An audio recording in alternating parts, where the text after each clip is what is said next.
મેઘાકુઈ ગામે બાવળ કાપવાનું લીલી દેશી બાવળ કાપવાનું એક કૌભાંડ ઝડપાયું છે.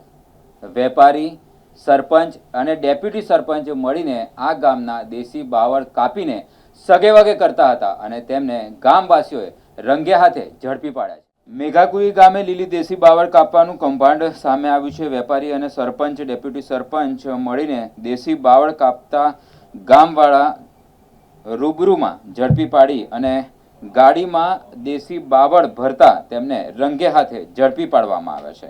ગામવાસીઓ દ્વારા તેમને રંગે હાથે ઝડપીને તેમની સામે કાયદેસરની કાર્યવાહી કરવાની માંગ ઉઠી છે.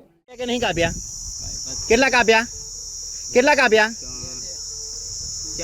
ચાર કાપ્યા ને કોને કોને તને કીધું તું? સરપંચ છે ને? તો ચાકર ના કે તને પંચાયત નું તું કાપે છે ને, તો કોને તને કીધું? તું બોલ્યો ને સરપંચે કાપ્યા. તને કોણે કીધું તું? લીલા છે બધા, મેં જોયા આવડે. લીલા હતા, પડેલા હતા, પણ જીવતા હતા ને. હે, તને સરપંચે કીધું ને કાપવાનું? વાઘાએ કીધું ને? હા, તો સરપંચ નહીં તને કીધું? હે, કોણ?